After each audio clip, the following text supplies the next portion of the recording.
रात अक्सर दो हिस्सों में बंटती है।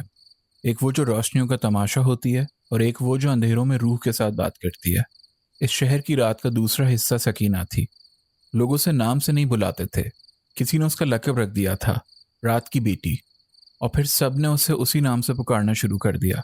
दिन के वक्त वो गायब हो जाती, जैसे सूरज से उसकी बिल्कुल दोस्ती ना हो। मगरिब के बाद वो पुरानी गलियों के संगमरमर जैसे जख्मी फट्टों पर अपनी चप्पलों के निशान छोड़कर जिंदा होने का सबूत देती। रमज़ान के आखिरी 10 दिन चल रहे थे। शहर की मस्जिद में तरावी की तिलावत, सड़कों पर पकौड़ों की बू और हवा में रिया की हल्की सी मिलावट थी। सकीना ने अपनी चादर थोड़ी सी घुटनों तक संभाली और उसी पुराने नुक्कड़ पे आके खड़ी हुई जहाँ से मस्जिद का लाउडस्पीकर साफ सुनाई देता था और लोगों की नज़र उस पर धुंधली। दूर से किसी बुजुर्ग कारी की आवाज़ उभरी।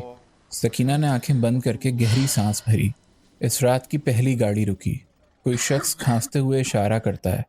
वो हमेशा तिलावत के पहले पहले लफ्ज़ सुनना चाहती थी, मगर उसने होठों पे हल्की सी मुस्कुराहट रखी और कहा, साहब आज भी वही।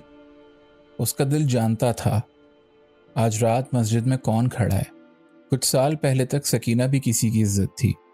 छोटे कस्बे की मासूम सी लड़की जिसे उसकी माँ ने हर रात सोने से पहले ये दुआ सिखाई थी, खुदा से कभी कुछ मांगना बंद ना करना, वरना लोगों से हर वक्त मांगने की आदत पड़ जाती है। फिर एक दिन बाप का कर्जा और शौहर का फैसला, दो लफ्ज़ों में उसकी तकदीर का मक्ता लिख दिया गया। वो दो लफ्ज़, बेच दो। शहर ने उसे खरीद लिया। पहले कमरे, फिर गली, पहले एक आदमी, फिर भीड़। बाकी किस्सा दुनिया का पुराना है, सिर्फ चेहरे नए थे, कसूर वही था। तरावी की आवाज़ बीच में थमी और अचानक एक नर्म मासूम लहजा लाउडस्पीकर पर उभरा। सकीना की गर्दन झटका खाकर मस्जिद की समत मुड़ गई। ये आवाज़ वो कहीं से भी पहचान सकती थी। हर लफ्ज़ के दरमियान उसके अपने खून की तपिश थी।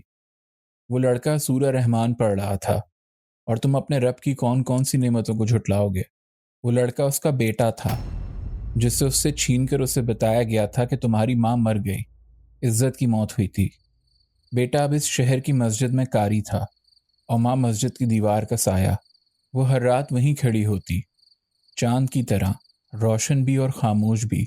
उसी रात एक फकीर जैसा शख्स, जिसका आधा नाम लोगों को याद था, शायद बाबा अशरफ, उसके पास आकर बैठ गया। बीबी आज फिर आई हो? सकीना ने हल्के से तंज मिली मुस्कुराहट से काम लिया। बाबा आप भी तो रोज आते हैं, आपको भी कोई काम नहीं है? बाबा हंस के बोला, मैं तो अपनी किस्मत का मुंतजिर हूँ और तुम अपनी किस्मत से फरार हो। सकीना ने जमीन पर नजर झुकाकर कहा, फरार? जहां जाती हूँ नाम साथ जाता है। रात तक मेरी पहचान बस एक रहती है, जिसमें सिर्फ जिस्म का जिक्र होता है, रूह का नहीं। बाबा ने धीमी आवाज में कहा, रूह की सिर्फ एक ही पहचान काफी है, और वो है उसका रब। लोगों के नाम वक्त के साथ बदल जाते हैं। रात गहरी हो गई। शहर की रोशनियां जरा सुस्त हुईं। कुछ गाड़ियां रुकीं, कुछ मामलात हुए।